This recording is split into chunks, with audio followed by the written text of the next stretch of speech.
नमस्कार दोस्तों, स्वागत है आप सभी का आपके अपने YouTube चैनल में जिसका नाम है बोर्ड एग्जाम 2024।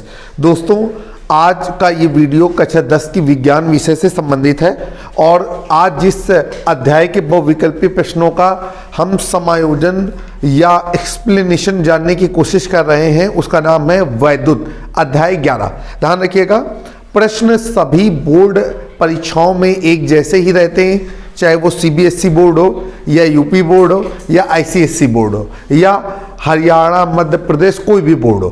तो बहुत अच्छी तरीके से आप इन वीडियो को समझने की कोशिश करें। निश्चित ही जो 20 नंबर का यूपी बोर्ड में बहुविकल्पी प्रश्नों का समागम आने वाला है वो हमारे यूट्यूब चैनल से जरूर कुछ न कुछ टैली करेगा। आइए, ये वैद्युत अध्याय में पहला क्वेश्चन आपके सामने है। कहा जा रहा है कि एम्पियर सेकंड किसका मात्रक होता है, किस भौतिक राशि का मात्रक एम्पियर सेकंड होता है। पहला विकल्प है कि विद्युत ऊर्जा का, दूसरा है कि वैद्युत वाहक बल का, तीसरा है आवेश का और चौथा है कि वैद्युत धारा का। तो आपको बताना चाहते हैं कि एम्पियर सेकंड, तो आप देख रहे हैं कि एम्पियर किसका मात्रक होता है, एम्पियर मात्रक होता है वैद्युत धारा का, और सेकंड किसका मात्रक होता है, सेकंड मात्रक होता है समय का, और वैद्युत धारा गुणे समय, ठीक है, ये बनाता है जाकर के आवेश। तो आप सभी लोग जानते हैं कि विद्युत धारा I बराबर Q अपॉन T या आवेश Q बराबर I इंटू टी, और यहाँ से आप जो है सारे यूनिट को रख करके चेक करेंगे तो आपको पता चलेगा कि जब यूनिट रखने के बाद एम्पियर सेकंड का सिस्टम बनता है तो वो जो मात्रक होता है वो कहलाता है आवेश का। तो एम्पियर सेकंड मात्रक है आवेश का। विकल्प ए सी पूरी तरीके से सही है। क्वेश्चन नंबर 2 है, कहा जा रहा है कि किसी वैद्युत बल्ब के फिलामेंट द्वारा 1 एम्पियर की धारा ली जाती है। फिलामेंट की अनुप्रस्थ काट से 16 सेकंड में प्रवाहित होने वाले इलेक्ट्रॉनों की संख्या ज्ञात कीजिए। सबसे पहले तो आपको पता होना चाहिए कि फिलामेंट क्या होता है। कांच का जो पहले बल्ब आता था उसमें बीच में एक वायर लगा रहता है। जब हम बल्ब को ऑन करते हैं तो यही वायर हमारा ऊष्मा प्राप्त करके, यही वायर हमारा ऊर्जा प्राप्त करके जो है जलता है। तो यही फिलामेंट कहलाता है। फिलामेंट आपका हीटर में भी होता है, फिलामेंट आपका प्रेस में भी होता है, फिलामेंट आपका वैद्युत बल्ब में भी होता है। तो हम यहाँ पर सबसे पहले नोट करेंगे विद्युत धारा कैपिटल I बराबर 1 एम्पियर, समय स्मॉल t बराबर 16 सेकेंड, धारा I बराबर Q अपॉन T का फार्मूला लगाएंगे। और आपको पता है कि आवेश का एक और फार्मूला होता है Q बराबर N इंटू E। N क्या है? N है इलेक्ट्रॉनों की संख्या और E है एक इलेक्ट्रॉन पर आवेश। तो इस तरीके से आप फार्मूला रखेंगे I बराबर NE अपॉन T, और यहाँ से अब जो फार्मूला है वो कुछ इस तरीके से हो गया I बराबर NE अपॉन T। यहाँ से हमको ये बताना है कि फिलामेंट के अनुप्रस्थ काट से 16 सेकंड में कितने इलेक्ट्रॉन प्रवाहित होंगे। तो इलेक्ट्रॉनों की संख्या निकालने के लिए हम इस फार्मूले को N पे बेस्ड कर देंगे और ये हो जाएगा N बराबर IT अपॉन E। यहाँ पर सारे मानों को रखेंगे। I का मान है 1 एम्पियर, तो I का मान रख दिया 1 जैसा कि आप स्क्रीन पे देख रहे हैं, और T 16 सेकेंड है तो T का मान रख दिया 16 सेकेंड, और यहाँ पर E जो 1 इलेक्ट्रॉन पर आवेश है उसे रख दिया 1.6 × 10⁻⁻⁹। अब आप देख रहे हैं कि इसे काटने पीटने के बाद आपका उत्तर आ रहा है 10⁻20 इलेक्ट्रॉन। तो इसका मतलब यह है कि वैद्युत बल्ब के फिलामेंट के अनुप्रस्थ काट से 16 सेकंड में 10⁻20 इलेक्ट्रॉन प्रवाहित होंगे, 10⁻20। तो विकल्प ए सही है। क्वेश्चन नंबर 3, कहा जा रहा है कि किसी चालक में वैद्युत धारा का प्रवाह किसके माध्यम से होता है?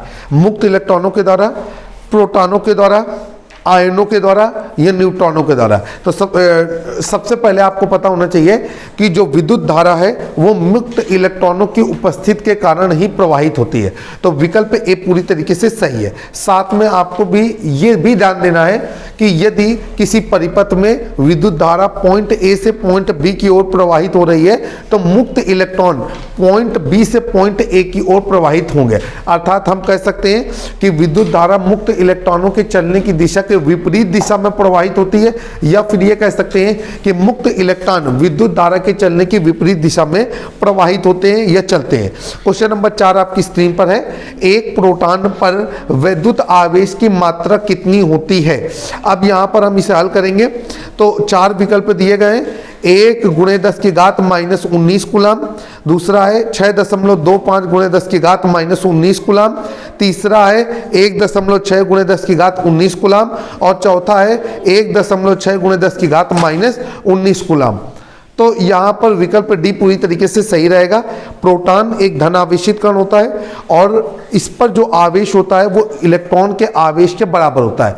देखिए इलेक्ट्रॉन एक ऋण आवेशित कण है तो इलेक्ट्रॉन पर -1.6 × 10⁻19 कूलम का ऋण आवेश होता है, जबकि प्रोटॉन एक धनावेशित कण है तो प्रोटॉन पर 1.6 × 10⁻19 कूलम का धन आवेश होता है। क्वेश्चन नंबर 5 आपकी स्क्रीन पर है। कहा जा रहा है कि एक इलेक्ट्रॉन पर कितना आवेश होता है, तो एक इलेक्ट्रॉन पर आपका आवेश होता है -1.6 × 10⁻19 कूलम। अभी अभी आपको बताया है विकल्प बी पूरी तरीके से सही रहेगा। अब क्वेश्चन नंबर 6 आ गया आपके सामने। कहा जा रहा है कि यदि एक इलेक्ट्रॉन को अनंत से किसी बिंदु तक लाने में 64 जूल कार्य किया जाए तो उस बिंदु पर कार्यरत वैद्युत विभव का मान क्या होगा। तो आप यहाँ पर नोट करेंगे 4 आपको उत्तर भी दिए गए हैं, साथ में आप ये भी जान रहे हैं कि ये एक विकल्पीय प्रश्न है। तो यहाँ पर आप क्या करेंगे कि आप फार्मूला लगाएंगे और फार्मूला क्या होगा, फार्मूला रहेगा कि कार्य W, पहले तो नोट कर लेंगे जो चीज़ें हमें दी गई हैं, कार्य W बराबर 64 जूल। अब यहाँ पर हम लोग जानते हैं कि आवेश Q के 2 सबसे पहले हम नोट करेंगे कार्य W बराबर 64 जूल। आप हम लोग जानते हैं कि आवेश Q के 2 फार्मूले होते हैं, एक होता है Q बराबर NE और एक होता है Q बराबर IT। तो यहाँ पर हम लोग फार्मूला Q बराबर NE इस्तेमाल करेंगे। ये हो जाएगा आपका N, एक इलेक्ट्रॉन की बात हो रही है, 1 × 1.6 × 10⁻19 कूलम ये इलेक्ट्रॉन का आवेश है। अब आप सोचोगे कि माइनस क्यों नहीं इस्तेमाल किया गया। माइनस इसलिए इस्तेमाल नहीं किया गया कि वो परिमाण को व्यक्त करता है। आगे चलेंगे, अब हम लोग फार्मूला लगाएंगे कि वैद्युत विभव बराबर क्या होता है। वैद्युत विभव बराबर होता है किया गया कार्य बटे आवेश। तो V बराबर W/Q, W का मान रख देंगे 64 और Q का मान हो जाएगा 1.6 × 10⁻19। काटे पीटेंगे तो आपका उत्तर आएगा 4 × 10⁻20 वोल्ट। तो आपका आंसर हो गया कि उस इलेक्ट्रॉन को वहां तक लाने के लिए 4 × 10⁻20 वोल्ट का विद्युत विभव यूज होगा। तो जो विकल्प 4 × 10⁻20 वोल्ट को प्रदर्शित करेगा वही एक सही उत्तर रहेगा। क्वेश्चन नंबर 7 आपकी स्क्रीन पर है। कहा जा रहा है कि विभवांतर का मात्रक क्या होता है। करें धारामापी होता है, वोल्ट मीटर होता है, अमीटर होता है या ओम मीटर होता है। तो आप सभी लोग जानते हैं कि विभवांतर का, देखिए प्रश्न मैंने गलत पढ़ गया हूं, फिर से मैं पढ़ रहा हूं कि विभवांतर का मात्रक नहीं, विभवांतर का मात्रक तो वोल्ट होता है। विभवांतर का मापक यंत्र क्या होता है, तो विभवांतर का मापक यंत्र होता है वोल्ट मीटर। मतलब वोल्ट मीटर नामक यंत्र से हम विभवांतर को वोल्ट में कैलकुलेट करते हैं। तो विकल्प बी पूरी तरीके से सही है। क्वेश्चन नंबर 8 आपकी स्क्रीन पर है। कहा जा रहा है कि विद्युत परिपथ में विद्युत शक्ति का सही सूत्र क्या होता है। 4 विकल्प दिए गए हैं, तो विद्युत शक्ति को P से प्रदर्शित करते हैं। तो यहां पर विकल्प बी सही है। विद्युत शक्ति P बराबर धारा का वर्ग गुणे प्रतिरोध, तो ये हो जाएगा P बराबर I² × R। आगे चलेंगे, क्वेश्चन नंबर 9। कहा जा रहा है कि लघु परिपथ के समय परिपथ में विद्युत धारा का मान क्या होगा। तो कह रहे हैं बहुत कम हो जाता है, परिवर्तित नहीं होता है, बहुत अधिक बढ़ जाता है या निरंतर परिवर्तित होता है। तो ध्यान रखिएगा, लघु पथन जब भी होता है तो परिपथ में विद्युत धारा का मान बहुत अधिक बढ़ जाता है। ये थ्योरेटिकल पॉइंट है। आपको जब वैद्युत परिपथ से संबंधित नियमों का अध्ययन कराया जा रहा होगा उस समय आपको ये चीजें बताई गई होंगी। अब क्वेश्चन नंबर 10 आपकी स्क्रीन पर है। कहा जा रहा है कि एक इलेक्ट्रॉन वोल्ट किसके तुल्य होता है। तो आप देखिए, आपको मालूम है कि इलेक्ट्रॉन का जो मान होता है वो रहता है 1.6 × 10⁻⁻19 कूलाम। यदि एक इलेक्ट्रॉन वोल्ट को हम प्रतीकात्मक भाषा में लिखेंगे तो ये हो जाएगा 1 eV। ई का मान रख देंगे, ई किसको प्रदर्शित कर रहा है, इलेक्ट्रॉन पर आवेश को। तो ये हो जाएगा एक इलेक्ट्रॉन वोल्ट बराबर 1.6 × 10⁻⁻19 वोल्ट। तो 1.6 × 10⁻⁻19 जूल, वोल्ट नहीं भाई। तो अब विकल्प जो है हमारा ए बुरी तरीके से सही रहेगा। अब क्वेश्चन नंबर 11 आपकी स्क्रीन पर है। कहा जा रहा है कि किलोवाट घंटा किस भौतिक राशि का मात्रक है। 4 विकल्प दिए गए हैं, समय का, द्रव्यमान का, ऊर्जा का या शक्ति का। तो आपसे बताना चाहते हैं कि जो समय है, समय का मात्रक होता है सेकंड या घंटा, द्रव्यमान का मात्रक होता है किलोग्राम, और ये जो है हमारा ऊर्जा का जो बड़ा मात्रक होता है वो किलोवाट घंटा होता है। तो विकल्प सी पूरी तरीके से सही रहेगा। क्वेश्चन नंबर 10 को एक बार फिर से रिपीट करना चाहेंगे। एक इलेक्ट्रॉन वोल्ट किसके तुल्य होता है। तो यहाँ पर 4 विकल्प दिए गए। इलेक्ट्रॉन का मान आप रख देंगे। एक इलेक्ट्रॉन वोल्ट को हम लिख सकते हैं 1 eV, और एक इलेक्ट्रॉन वोल्ट का मान जब हम कन्वर्ट करेंगे जूल पे तो वो हो जाएगा ई का मान रखने पे 1.6 × 10⁻⁻19 जूल। विकल्प ए को आप पूरी तरीके से सही कर लें।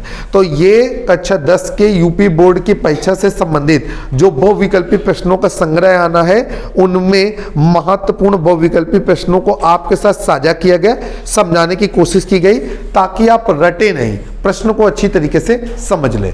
और इसका पार्ट 2 जल्द ही आपको उपलब्ध करा दिया जाएगा। ध्यान रखिएगा, पार्ट 2 के डिस्क्रिप्शन में पार्ट 1 और अन्य पार्टों के लिंक उपलब्ध रहेंगे।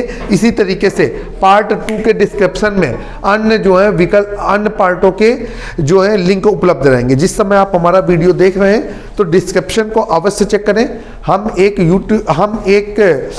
एंड्रॉयड एप्लीकेशन लॉन्च करने जा रहे हैं जिसमें एक्सपर्ट राय, तमाम मॉडल पेपर, सिलेबस और सभी विषयों का सॉल्यूशन कक्षा 9, 10, 11, 12 के सभी तरह की बोर्ड एग्जामिनेशन के लिए उपलब्ध कराया जाएगा। जल्द ही एक नए वीडियो में फिर से मुलाकात होगी। तब तक के लिए जय हिंद, जय भारत।